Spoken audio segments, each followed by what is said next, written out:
And listen, we got a great guest tonight. We've got David Burstyn in. That's not actually, but now that he said it, I got to call him that every time. David Burstyn, scout for the Carolina Hurricanes, 13-year veteran scouting hockey. So, David, thanks for joining us tonight. A pleasure being on the show, guys. Yeah, this is going to be great. Yeah, I'm really excited. I was just saying, you guys see me rolling in here, getting off the ice. I got my blue trackies on. We're ready to go. Yeah. So ready to talk hockey. So, David, how's the quarantine been? What have you been doing these last few months? You know what? I mean, it's obviously excited to get the hockey back. I mean, I think the first and second rounds were some outstanding hockey. So it's good to kind of, see it again.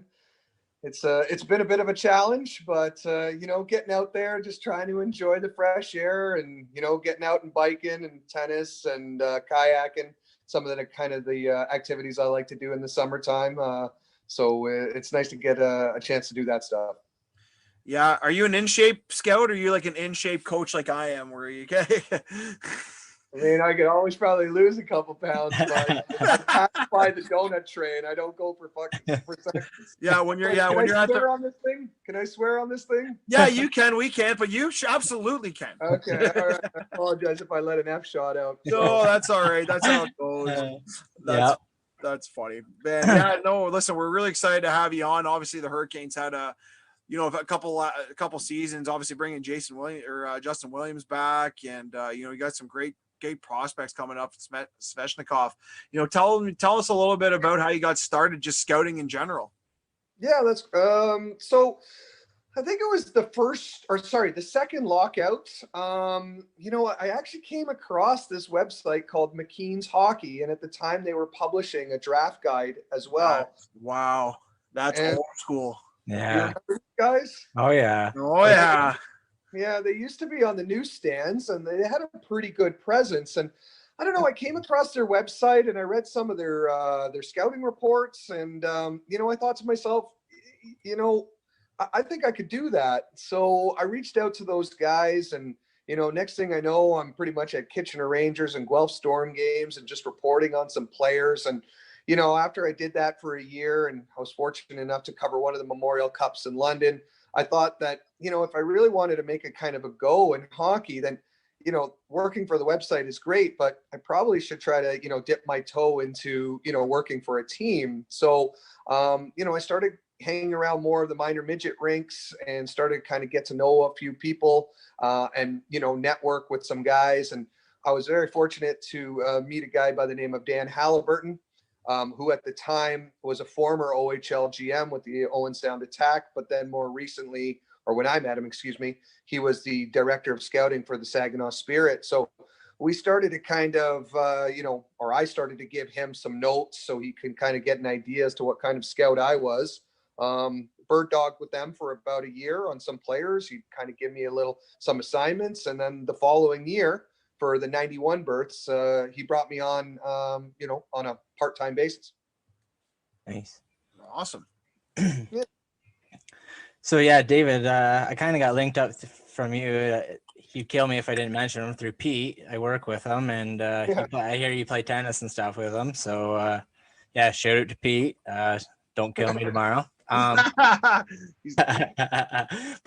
so thanks for coming on. But anyways, I just kind of wanted to know, in Carolina there, what do you think about the Storm surge? I thought it was great for the game. We're in a non-traditional hockey market, and if you can keep the fans interested and engaged, I really think that that's also a part of sport. And the guys did an unbelievable job with all the different storm surges that they would come up with. I think one of my favorite ones was the Thor and Evander Holyfield coming out and that was awesome. I mean, more importantly, boys, when the storm surge would come, that means that we won. Yeah. So, I was more happy about that. And I think that it's kudos to our marketing department. I mean, they do a great job. I mean, I'm sure you guys will also talk about the Bunch of Jerks campaign. Yeah. These guys are really on top of it. And, it really made us relevant and, made a lot of people take notice to our team, which is great. It's good to have not just a fan base, obviously in Carolina, but, hopefully in other markets as well. Nice. And what's your thoughts there on Montreal offer sheet and Aho? Yeah, I mean, it kind of made the decision for us very easy. I mean, they made the offer sheet, and we knew we were going to match. I mean, he is our franchise player. I think you guys obviously saw it, in the playoffs. And if nobody really knew who Sebastian Aho was, or if they were a fair weather fan of hockey, they certainly knew this year. I mean, I think there was only 3 guys that scored more goals than Aho: Matthews, Pasta, and Ovechkin. So you're in pretty good company when you're behind those 3 guys. But I didn't have any doubt that he was going to re-sign with us. And you know what? It's great to have him for the next 5 years. Absolutely. And I'll ask one more quick one before I throw over to Jen. But being a huge Leafs fan and happy to get rid of him, how do you find Jake Gardner down there? Jake's come around a little slowly,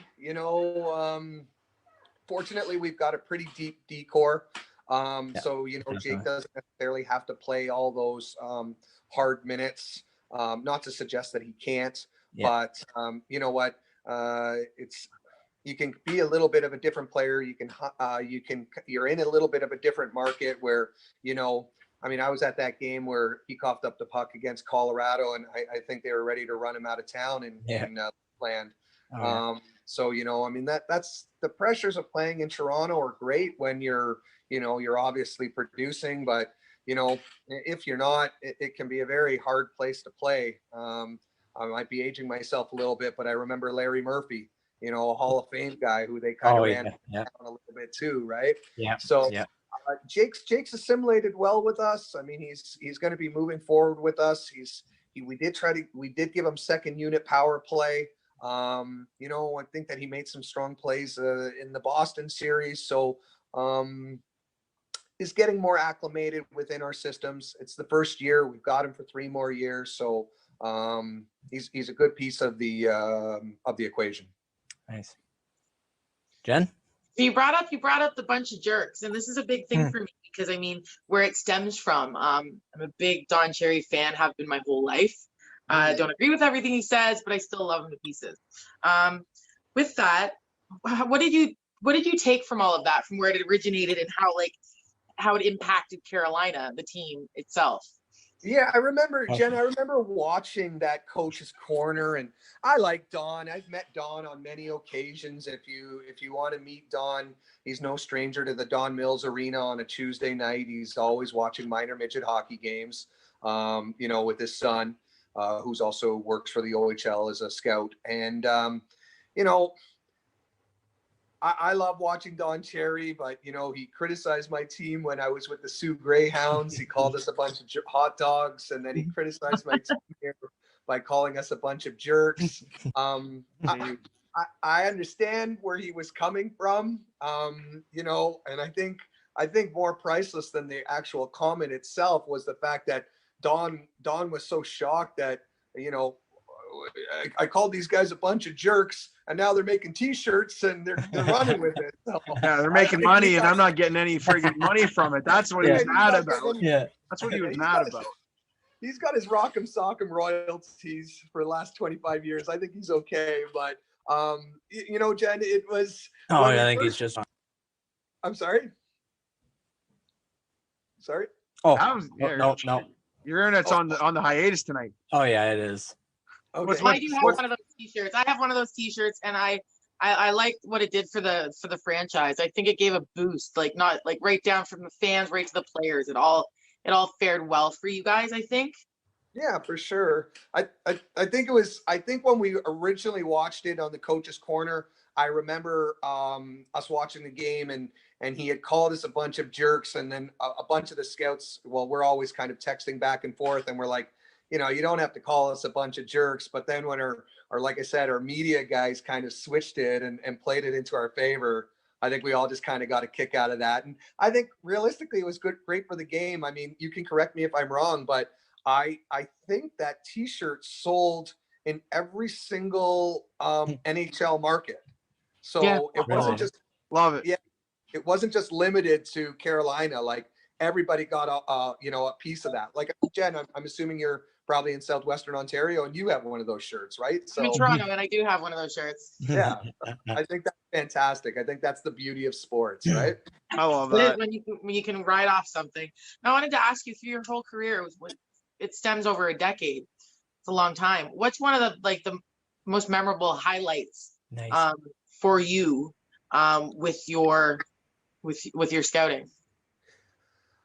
Yeah, great question. I mean, like you gain a lot of friendships, and you obviously watch a lot of great players, and you have fond memories of that. I mean, and I think obviously just embarking on my second stint here in the NHL, which should be exciting, and it'd be great if we could win a Stanley Cup. But I think if I had to really narrow it down, our 98 draft with the Sault Ste. Marie Greyhounds, if you look back at that, I don't want to sound pompous when I say this, but I challenge any other organization to have a draft like we had in there. I mean, we had at least eight guys that got drafted into the NHL. We had players that Awesome. didn't get drafted into the NHL, but were like they were star players in the OHL. I think about Boris Kachuk. I think about Taylor Radish, sorry. I think about Jack Kopaka. I think about Timmy Gettinger. I think about my goodness, Connor Timmins. I think about Mac Hallowell. Like these are all guys that we drafted in the same draft that are knocking on the NHL door. And in Connor Timmins' case, he's already there. So I think collectively, that was a very proud moment for me, Jen. And when you think about just the success that we had for years after that, because of that one strong draft, like that's essentially where you make your money as a scout, right? Absolutely. Yeah, and it feels good too, right? Like even just listening to you talk about it now, it's like I felt it. I'm emotional towards it now too because of you. Thank you for that. Yeah, no, it's great. I mean, I think about a guy that we drafted in the 14th round. I mean, he carved out a 4-year career in the OHL. Like that's the 14th round. Like there was 285 players that got picked before this guy. It's good to hear. I like that. Yeah. Right on. So you're obviously did you start out in the it looks like you went right to a pro scout as opposed to coming on as an amateur scout. Is that correct? Yeah. So how that all kind of shaped out, we were playing in the OHL finals, Sioux versus Hamilton, and I ran into an old colleague of mine, Rick Dudley. I'm not sure if you guys are familiar with him. Rick, yeah. Yeah. So Rick's, I mean, he's a long 40-year guy. Yes, he's been there forever. Yeah, I mean, he should name the if there's any scouting awards, he's probably gonna get it.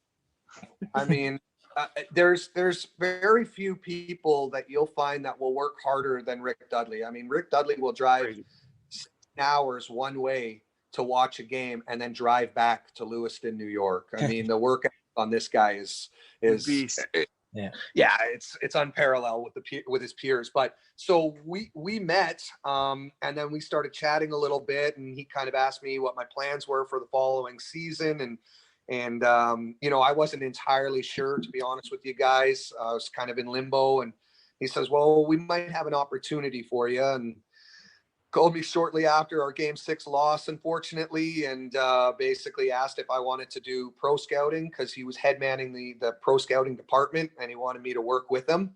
And I said, well, Rick, I hadn't really done that before. He goes, no, it's much easier. Don't worry. You'll enjoy it much better food. So he kind of sold me on that. And, he brought me on, and he basically formulated the entire pro staff for the Carolina Hurricanes, and he brought on a bunch of other guys, some guys I actually knew as well from the West Coast. So it was a really good group, and I'm kind of glad that I made the transition because, it forces you to look at players in a completely different way. In amateur, you're trying to kind of determine if this guy can play. You're really making some kind of hard decisions on guys that, you know, it may not materialize at all, or it may take 3 or 4 years for you to kind of see if that guy, you know, had what it takes to make it. Whereas in the pro side, you're really kind of looking at filling some holes. You know, and Adam, you mentioned a little bit of Jake Gardiner. Yeah. And, you know, on the pro side of things, when we looked at a player like Jake Gardiner, we thought, okay, like, here's a guy that's traditionally put up points. We can get him on a 4-year contract at $4 million.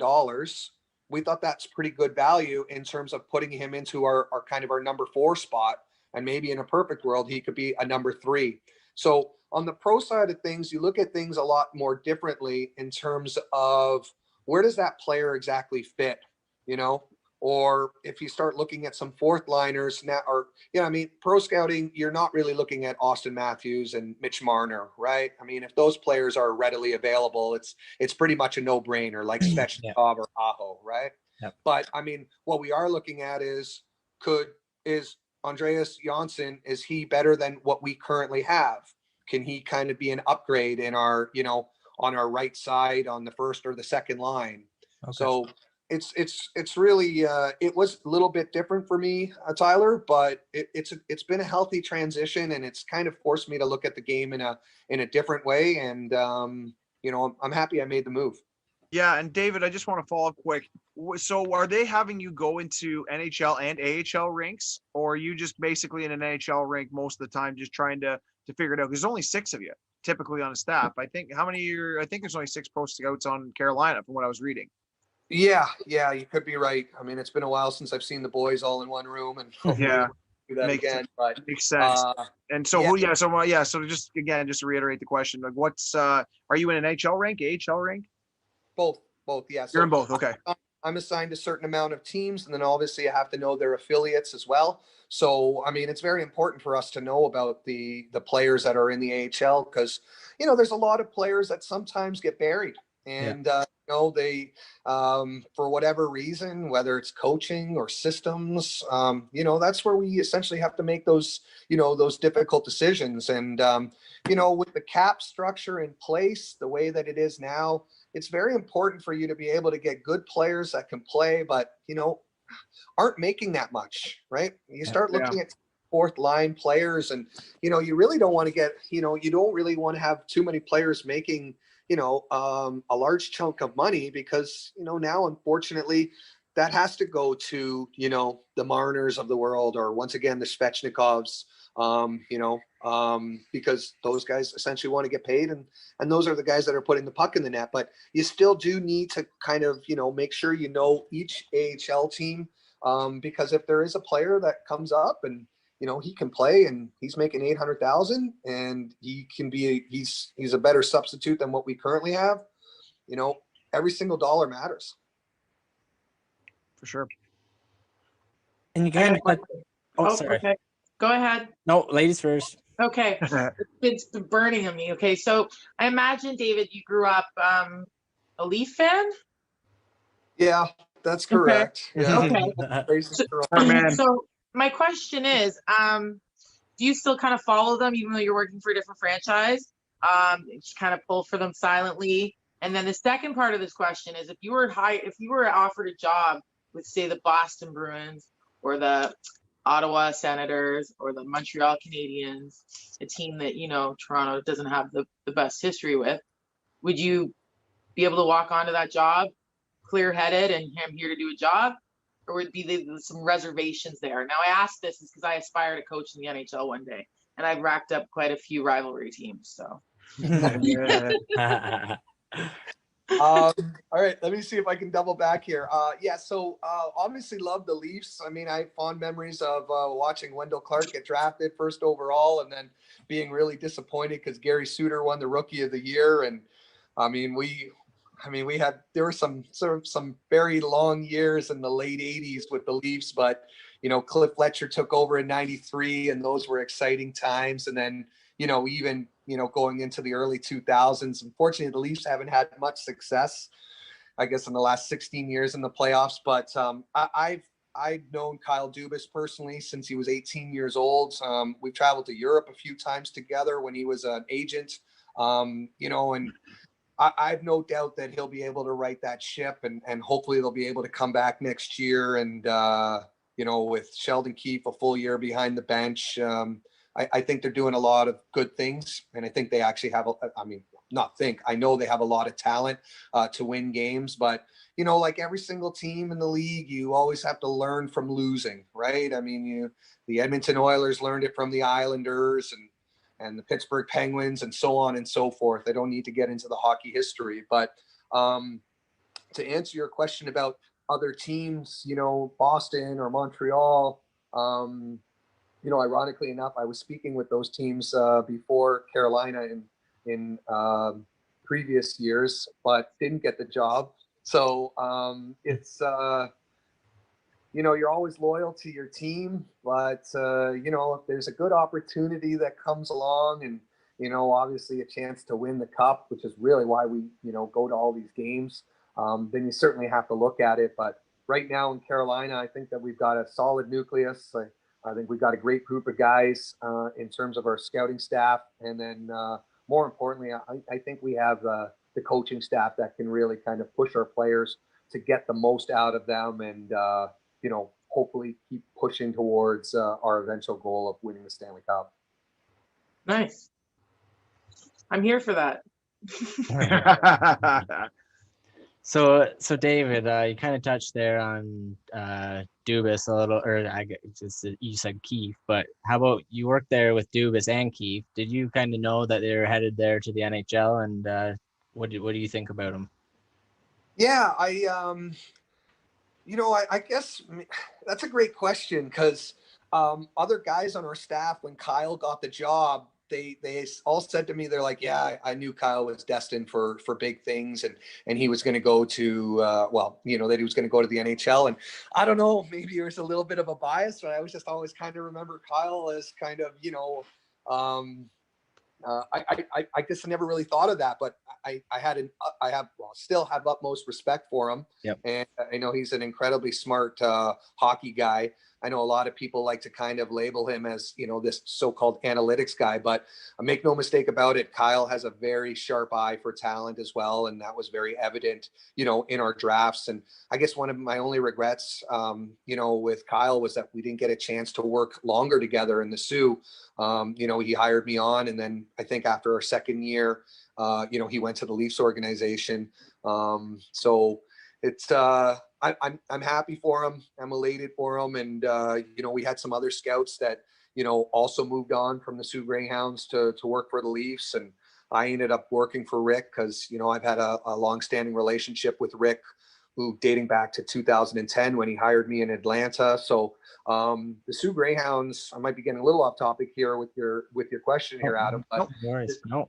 Sioux Greyhounds was a tremendous stepping stone. If you look at not just the players that got drafted out of that organization and that we were fortunate enough to develop and now are playing in the NHL, but even the scouting staff, lots of guys moved on, and whether they're coaching now in the AHL or in the NHL, like Sheldon, or scouting for NHL teams, just a really strong franchise that was able to not just develop players, but also hockey personnel.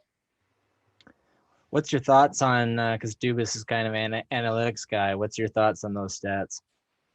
I think it's a great way to look at information. I think it's a great way to try to paint a little bit of a better picture.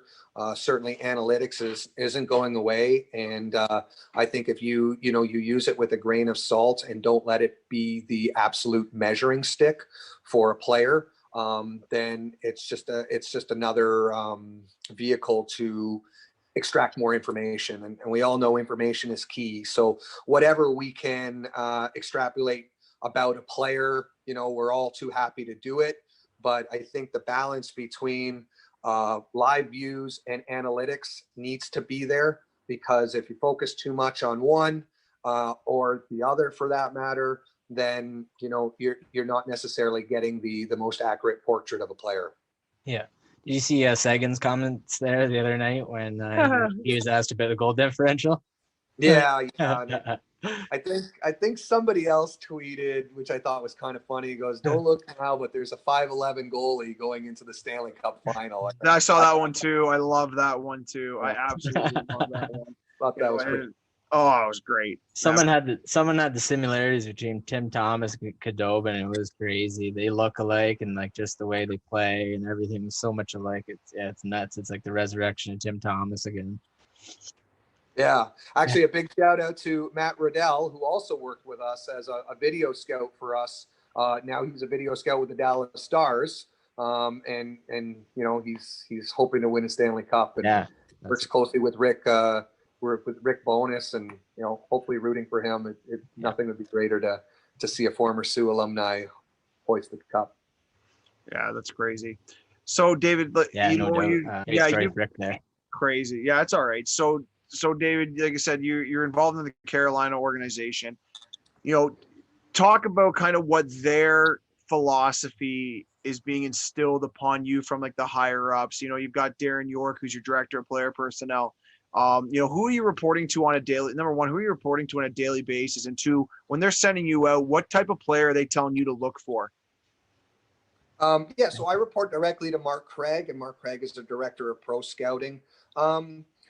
If you've ever watched us play, we're very fast. We're very instinctive. We're hard on pucks. I know the statement has gone out there many times is that we play a lot like our coach, and I think that's a very accurate statement because it's a highly competitive team. I mean, you look at, I know I keep bringing him up like he's my favorite flavor of ice cream, but Svechnikov. Yeah, he's pretty good. You probably should keep bringing him up. Yeah. So it's not French vanilla. I mean, this guy's got sick. I mean, but you look at how a player like that has developed in our system. Now, I mean, you can use him on the PK. His stick has gotten so much better within a year. His defensive reads, his compete level, and his back check. And we've created that culture, right? And everybody is essentially bought in.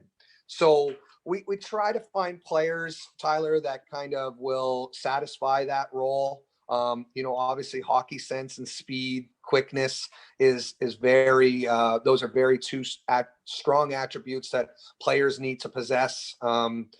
Quickness, especially speed and quickness are two different things.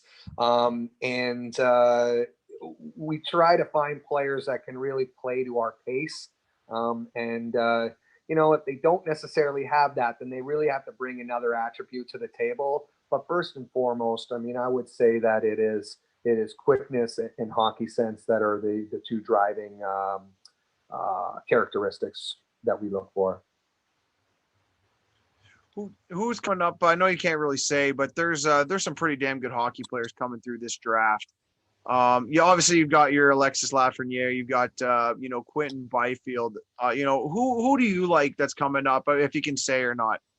I got to be perfectly frank with you, Tyler, and it's not, I would tell you if I knew, but I remember drafting those players because that was my last year with the Sioux. We drafted Ryan O'Rourke as an 01.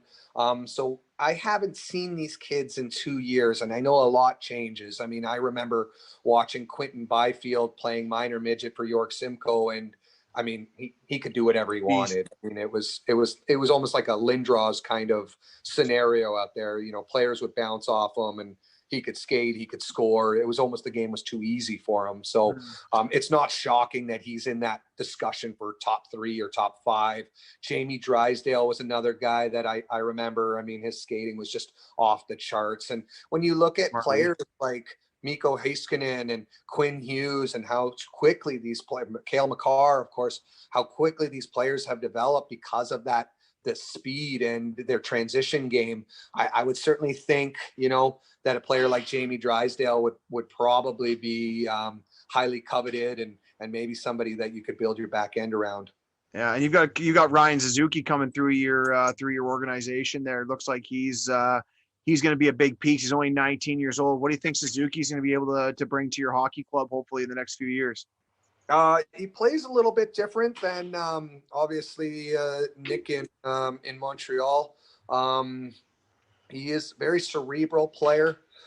He's got very crafty stick handling ability. Once again, you know, I didn't see him this year, and then I know he got traded to Saginaw, and he had a pretty good run there with the team. I mean, obviously the playoffs got canceled, but I would have thought that Saginaw would have been a deep team to advance. They had a very good team on paper, and he was one of the driving forces there offensively. So he's going to be an offensive guy for us. I think we were very fortunate that we got him so late in the draft.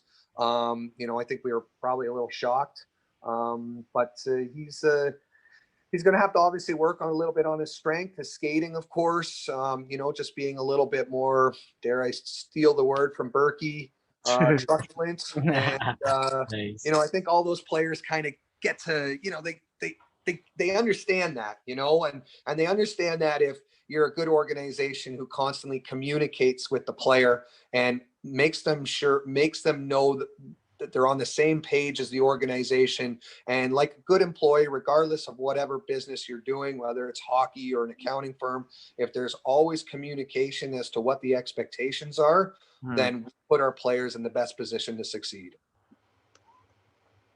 David, how many times would you typically look at a player, and what age do you kind of start looking at them?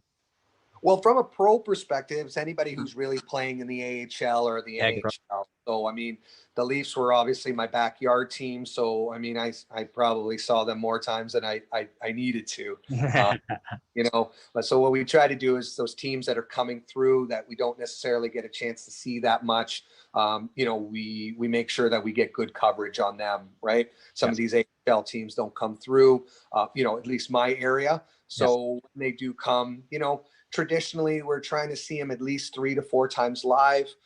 We've got some great scouting software to watch guys on video where there's isolation. That's also been a pretty big component to some of the decisions that we make. And it's actually been really good. I mean, the software that we have, you know, really breaks it down shift by shift, so you can really kind of dissect the skating. You can dissect basically his on ice awareness. It's a really good tool for evaluation. That's cool. What are some kind of tips of advice you could give the younger kids out there looking to be seen, or that want to make get out there? What can they do to be seen? Yeah, it's a great question. I mean, when I was trying to break into scouting, I mean, there wasn't something like a Twitter, you know, where you could essentially voice and broadcast your opinions, you know, to thousands of people. And, you know, I think a lot of aspiring scouts have used that platform to get noticed and, you know, to get out there and have a voice. And I know that it's definitely translated into some OHL, WHL, Q, or NHL jobs. So I certainly think that that's a great vehicle. The other thing is it's a lot of it is networking. And I mean, you know this from, you know, your work in media. It's if you didn't have that conversation with Peter, I'm probably not on the show, right? So you're an outgoing guy, you're talking, and I would encourage scouts to do the exact same thing. I mean, talk to some of these, you know, head scouts in the minor midget rinks if you want to go and work for an OHL team, or, you know, it's a little bit more difficult in the NHL because they're a little bit more blocked off, but, you know, get out there. Don't be afraid to talk to people. I mean, they're not going to, you know, people aren't going to bite your head off if you ask a question, especially if you come with respect. I think most people would actually be happy to help the person who asked the question, right? So that's probably my best advice, is to network and, you know, take notes and don't be afraid. I mean, I'll follow my rule. I mean, I gave my notes to a bunch of guys and, you know, just wanted to hear what they thought. And we're all going to have different opinions on a player. It's a game of perception, but at the same time, you have to make yourself, you know, vulnerable, for lack of a better word, and, you know, put your opinion on the line. Don't be afraid to talk to people who could essentially help your hockey career. And, you know, that if you do that, then at least you put yourself in the best position. You know, you don't leave a rink saying, oh, I should have talked to that guy. Well, why don't you talk to that guy? He's just another guy who's watching hockey just like you. I'm sure he's happy to talk about the game, you know, as long as, you know, maybe you approach him in the intermission, right? Absolutely. Yeah, and you got to bring David on the road with you. I think Jen would be an excellent scout, and especially on the mental side of things, she can give you a hand there. That David, sounds I don't good. think I've met anybody as passionate about hockey as this as Jen. Just fired up all the time. Yeah, I'm so upset there's no games tonight. Like, That's what I I said. don't know what's going on. Are you killing me? Resorted to read a book. That tells you all. Yeah, well, no, I Hopefully got it's a hockey book. Anybody checking the J? I was gonna say, like, I know we're It's talking pending. about Leafs and stuff, but how about those Yankees up 13-1 on our Blue Jays? Are they alive? Absolutely thumping. What was it last night? like 27 to 6. 20-6. 20-6. Like I'm like, what is going on in baseball? Like that's one of the things I've noticed in baseball this year is like the scores are out of this world. Ready for postseason. Man, I know this is a hockey show, but to be honest with you, like baseball's been crazy this year, and obviously with football being back, that's huge for obviously in the gambling world. I know Styles, you're a big. What are you, Packers? I think Packers forgot fan. you're Packers. We got Jen's a Pack- Pittsburgh Steelers fan. About you, David? All my basically lost every fantasy player in the last 2 days are because of injury. David, are you a football fan? You know what? I used to follow it, Tyler, when I would play fantasy. But then, like, when I started scouting, Sundays were kind of, a scouting day. You're in the rinks, or the OHL rink or video or something like that. Yeah, you couldn't really follow it so much. So I kind of lost touch with it. I mean, still obviously cheer for the Bills and the Bills Mafia, but getting back to the baseball, it's been insane. Like, I'm not a huge baseball guy, but I mean, I imagine if you're betting over under, like you're winning your bet by the second inning. I'm looking at some of these box scores and like 7, 9, 11 runs are being scored in the bottom of the second, giving away runs like candy. I mean, just like I got to get on this betting. Yeah. Oh, that's been wild. Speaking of wild, great transition. No big deal. Yeah. Wild trade. Already over big here. trade. Yeah, I know. yeah. You know what though? Screw that guy. I've been saying, how long have we been saying like no big deal for? Like Styles, we've known each other now how long? 14 years, 20 years old. We've known each other. No big deal has been around forever. It's like they've coined the phrase. Yeah. So it is what it is. So I guess that happens. But wild trade Eric Stahl to the Sabres for Johansson tonight. Obviously Eric Stahl was where have you been? Thanks for catching up. Eric Stahl was, Eric Stahl was a pretty big piece there in Carolina for the longest time, and now obviously making a move. You see a trade like that, and you're a pro scout. For me, that screams leadership trade. How often, okay, when you're in the room, this is something that's always been curious to me. You're a pro scout. You're about to make a leadership trade, which I think this is. I don't think it's a skill trade. Well, obviously Stahl's putting up 20, 30 points a year, but what's the, I guess, the justification in that room behind we're going to trade Stahl for Johansson in your best estimation? Well, I'm the Sabres. You're absolutely right. It is a leadership move. You want to take a little bit of pressure off Jack Eichel. He's obviously going to get slotted right in that second line center position. Here's a guy that's, won the cup. Here's a guy that's a seasoned veteran. I mean, he broke into the league at 18. He's 35 now. So, I mean, we're looking at 18 years in the league. The lot of miles thing, like he gets it. So, but he's also 35. And then you look at Minnesota and they're kind of moving in a different direction, with some of the trades that they've made. And Johansson is 29. And, make no mistake about it, Johansson is a very good player. And I think both players are going to fit in well. I think Johansson's probably a little bit better on the wing than up front where they are up down the middle where sometimes the Sabres played him. But that's just a good move for both. I mean, I think that it's going to give them more skill on the wing, and for the Wild, and for the Sabres, you've got a seasoned guy up the middle, who hopefully can kind of settle the guys down, because the Sabres blew a lot of leads, or the Sabres didn't necessarily know how to play from behind. And, hopefully a guy like Stahl can kind of, reel the boys in a little bit and calm them down and make them a better hockey club. He certainly did with us. Jen, I want to go back in time. I want to go back in time for a minute. I don't know. I like the 90s and 80s for hockey. So I always go back. Great year, great wine. David, I want to know your favorite player back in the day on your team and off your team, and why. So one that was on the Leafs and your favorite, like of all time, that was not a Leaf, and why? Okay, so I mean, it's Dougie Gilmour was just unbelievable. I mean, I don't know how young you are, Jen, but I mean, when we watched him for those 17. 3 years making those runs, I mean, they're honestly, if you guys were old enough to remember that '93 Cup run, I was there. Yeah, the city Gilmore. was electric. I'm finding your picture, Styles. I'm finding that picture. I'm gonna let David answer, and while that's happening, I'm about to show all of our viewers what an idiot Styles is. Styles is 34, so how old would that have made him? And what? 7 years old in '93. Yeah. Yeah. Wait, show me the picture with the jersey. No, well, there's that one there, but I got an even better one with Styles being a meathead back in the day when he came to watch me coach at the Air Canada Center, which I did appreciate.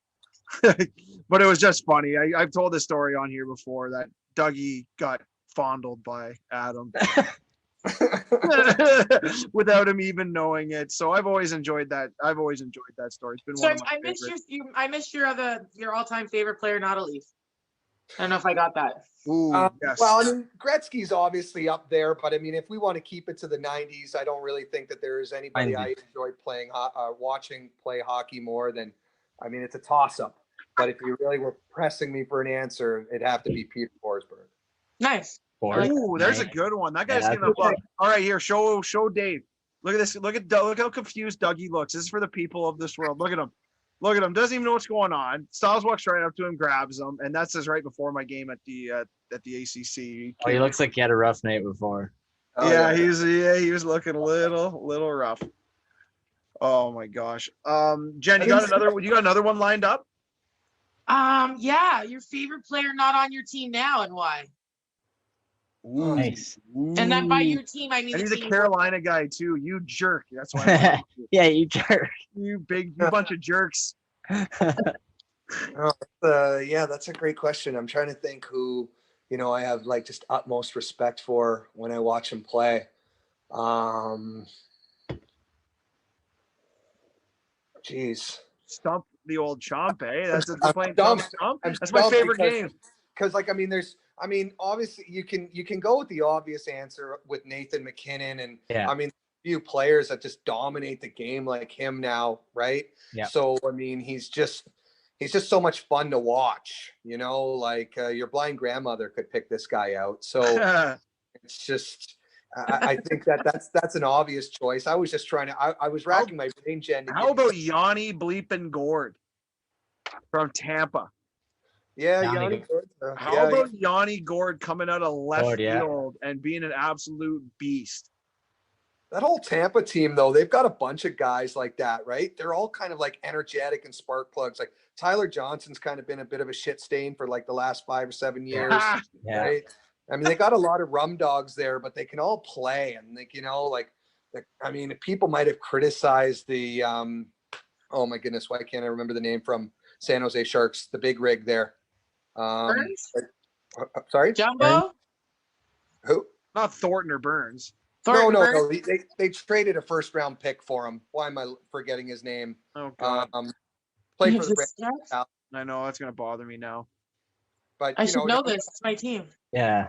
He's on the line now with Gordy and Coleman. And Barclay Goodrow. Goodrow. Yeah. So everybody's we looked at that trade and we're like, oh, that's kind of a hefty price to pay, but you know what? That's, good on them, good on their scouting. There's a guy that they kind of identified that they need, that they don't necessarily have. And he's fit in really well with that group. But I'm just trying to steal your thunder a little bit, Tyler, on that Yanni Gord comment.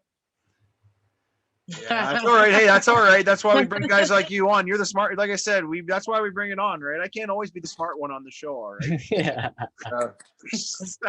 Whatever helps you sleep at night. So, David, I'll touch back on Carolina there. What do you think you guys have to address here in the offseason?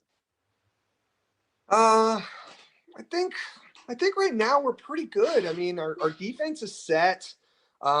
be interesting to see if we do anything with our goaltending, but I mean, we're still okay there in terms of contracts.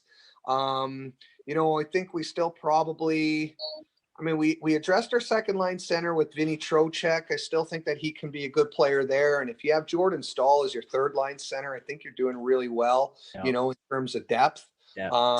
Be nice to get maybe a little bit more scoring punch on our wings. But then you look at a guy like Nakash, and he really he might be one of the fastest players in the league, and he scored 18 goals last year as a rookie. So you could say that he's probably poised for a little bit more of an expanded role and a breakout. So I think we're just we're happy with the group that we have now. Styles, but what we're probably looking at doing is maybe just adding a few little pieces here and there. But I don't think we really need anything too drastic, just because the core group of players are there. So now listen, if we could get a Blake Coleman type player, if he was available, would certainly look at that, because I think that he would strengthen us on our second and our third line. But I don't want to say we're always looking to improve, but there's no real glaring weakness at this point. Just upgrades. Nice. You sound like you've got a great memory, so I'm going to challenge you here, just because I feel like doing it tonight. Could you think you could name every player on your AHL roster? No, not a chance. Not a chance. Yeah, don't worry. I got 17 on my team. I couldn't name you 4 of them. we traded half of these guys away at the trade deadline. We were looking for some players, and I got to be perfectly honest with you. I'm not too worried about our AHL team. We got our coaches down there, and if they don't know the players, and if there isn't that kind of a communication, then there's a little bit of a disconnect, right? David Burstyn isn't going to solve the problems. I mean, so you're really I could probably name the Marlies, and I could probably name the Belleville. A team's way better, and Utica and that, just because I saw them so many times, but. I'm rusty, boys. I've been out of hockey game tape here for a while. You know what? And Edmondson got signed to Montreal. What does what is Edmondson going to bring to? I'm pretty sure. I was going to say Edmondson played for you guys, right? Yeah, of course. Yeah, So what's he going to bring to Montreal? I mean, he signed a nice little sheet there, 4 years at 14 mil. Yeah. So he got a little bit of a pay raise. I think $500,000 pay raise. Edmondson's a good character guy. He's he won the Stanley Cup with St. Louis. He was that prototypical fifth defenseman, and Montreal likes those types of guys, right? They've got some good fluid skaters, like Mete, and then they like to partner them up with kind of like a bigger player. So that's kind of their blueprint. So Edmondson fits in really well with that. Good shot blocker. Bomb from the point. Sometimes he's prone to some defensive lapses, just due to his footwork, but he's just got such a good, such a large wingspan that he's able to kind of recover or, get the stick on a player just to kind of slow him down just a little bit and until, the other guys can recover in the play. But he's a matchup player. Probably is going to give you a good 16 to 18 minutes per night. And, he's going to bring some physicality. Hey, David, being in Carolina, how can we not talk about the E-Bug? Did you get to meet the guy? David Ayers. The man, the myth, the legend. Yeah. Yeah. It's kind of a funny story because we had some of our scouts at that game. And so every year for my insurance guy, he gives me a couple of tickets to the Leafs. So I keep one for Carolina these last few years, and the other sets of tickets I just give away to friends, right? Because I go to all the games. So we had enough guys going there, and I ended up taking this girl who'd never been to a hockey game before, and I was watching that game as kind of a fan. Yeah. And I remember when Reimer went out, I texted one of our video guys and I said, "Who the hell's in net for us? Like, we got nobody on the bench. Like, who's this guy?" And he goes, "We got this 41-year-old Marley backup goalie." And I'm like, "You got to be kidding me!" So I hockey DB this guy. There's like no stats on him. I'm like, I think we were up 4-2 or 5-2 at the time. And then this guy lets in the first 2 shots. Yeah. Leaf fans are just going crazy. And I got to be honest with you guys, I didn't know that this guy was a Zamboni driver. So when the fans were screaming, the guy's a Zamboni driver, shoot on him. Oh my God. I was like, what the hell are they going on about? Like, I didn't know that until the end because this guy was such a relative unknown. Yeah. So he lets in the 2 goals. We get out of that period. I think we were up, I don't know, 5-4 or something, if I recall correctly. Yep. And I'm thinking, man, we're finished. Like, if this guy can't stop a puck, but I guess I guess he was like really cool with I mean, everybody knows the story now. Yeah. You know, he was really cool with the guys in the locker room. And then honestly, if anybody watched that game, I mean, I'll give credit where credit's due. Ayers, obviously, that's a remarkable story, and it's great for the league. Absolutely. But if you watch the way I'd never seen a team clamp down as much as we did in that third period. And you could try to win the cup. Yeah, we could play like that every single period. You know, we beat the Bostons, you know, and the Tampas of the world, but you know, it's so hard to be dialed in like that. But I mean, it kind of gave me goosebumps, and like I was literally looking up at the clock like every minute, and I was like, all right, just don't get a shot. Don't get a shot. Crazy. I mean, Styles, you got one more there. We got 2 minutes left. Or Jen. Yeah, Jen, you're missing out, Styles. Sorry, bud. Wins the cup first. Well, come on, Jen. I mean, I want professional. No favoritism here. I want your professional opinion here. I mean, I'm not going to kick shade on the Leafs, but I mean, if you look at the last few years, I mean, we've made it to the semifinals and, you know, we made it to the playoff this year, right? So I think we're a little bit further ahead. I think both teams are rowing in the same direction, but I mean, I can't not say Carolina, Jen. I don't know what other answer you'd be looking for. Just trying to see where your loyalty is. Well, listen, David, thanks very much for coming on the show tonight. Again, time is always our enemy here on OTP when we're having fun. So I'd like to thank Adam Styles and Jen the Chef, as always, for joining me tonight. You can catch us live on Zingo TV channel 250, Barnburner Network across 122 platforms. You can download it on the Zingo and the Barnburner app on your iOS and Android phones anytime, or your Roku sticks and on your smart TVs.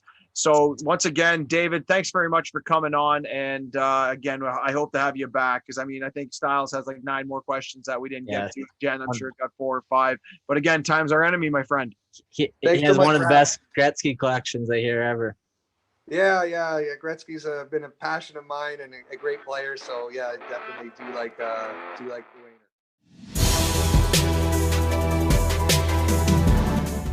The OHL priority selection has wrapped up, so it's time to check in with head coach and general manager Mike McKenzie. Mike, thanks for joining us again. I know we talked last night about how day 1 went for you. Day 2, you had 7 forwards, 2 defensemen, 2 goalies. Your overall thoughts on how day 2 went for the Rangers? Yeah, we were pretty happy overall. I think if you asked all teams, they're usually pretty happy as soon as it ends, and everyone feels like they got guys they liked, obviously, because they made the picks. And the real true test will be in a couple of years when you look back. But no, I think we're pretty happy. We got a pretty good mix of guys, good mix of different types of players, good mix of some different positions, couple goalies. So yeah, overall, I think it was went pretty well, and we were happy with how it all turned out. Were there any, standouts today that you had specifically targeted that you were rather surprised to see available at the point that you got them? Yeah, I think in the 4th round, Matthew Andonovski was an important pick for us just because we had him kind of circled as one of the top defensemen at that point, and we really felt that once he was selected, there was a little bit of a dip there, and so we were really happy to select him real quickly with the 4th round early on at the start of the day. And then I thought we got 2 really good American players that, are committed to going in the US program for a couple of years. And, guys that are pretty high end players that we can kind of monitor and see how things go in the next couple of years. And then in terms of the goaltenders, we got 2 guys that were both really high on our list in Monaco and Dubé that we didn't really expect either one of them to be available, but both ended up being available at those times. So, and then sprinkled throughout that, you get players like like a guy like Dylan McFadden and some of the other guys we picked. I don't have time to name all of them, but all guys we really liked, all guys that we watched play and thought that there's a certain skill level and skill set there that they can come to camp and at least compete for spots this season and seasons beyond. I had an opportunity, Mike, to talk to almost every draft pick doing these Rangers Vision interviews. One of the things that stood out to me is the sheer excitement of these players for coming to Kitchener. Now, I'm sure that's that way with most teams, that the players get drafted and there's excitement. But when you talk to these players, when you make the phone call, does that resonate with you to hear the excitement for them to come to Kitchener?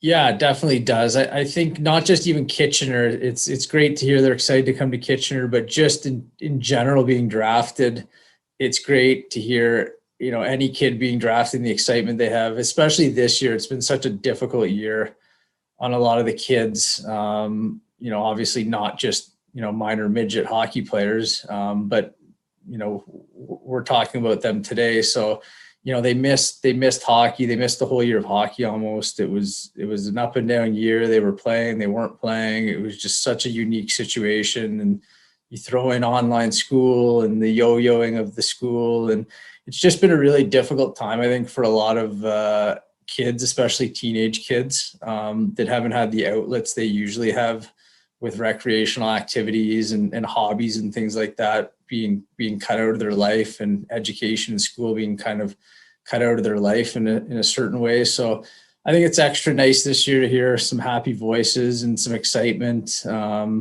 of guys being selected, because it's been a difficult year for a lot of people. So it was extra nice to see that and hear that today. Mike, you and I have talked about the draft a number of times, and you've described it to me kind of as your Christmas Eve, as you lead up to it. It's kind of what you build towards. So now that you finished, 3 hours last night and 7 hours today, are you ready for the post-Christmas dinner crash? Are you just exhausted from everything that's been happening the last couple of days? Yeah, it's funny how you're just sitting there for a long period of time. So you shouldn't really feel tired. You're just sitting there. You're not really doing anything active. But at the end of the day, you always go home and it's just like you've been completely wiped out. Your brain's working overtime. It's nonstop thinking and squinting up at the screens and interacting with all the scouts and through Zoom and stuff like that. So yeah, it's definitely a really fun process, especially this year, since we've been out of the rinks for so long. It hasn't been a really social year to get that kind of social interaction with our scouts through Zoom and things like that. But yeah, at the end of the day, it is a long process, and you feel a little bit zapped at the end of the day. So I'm looking forward to chasing around two little kids shortly here to make sure I'm really.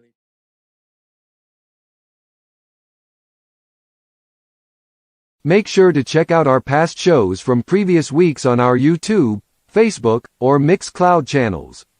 You can always catch up on podcasts while checking out our FHN Network channel on YouTube or Facebook. Or you can listen to an audio copy of our past shows on our Mixcloud channel at FHN_Network. The FHN Network, the future of entertainment.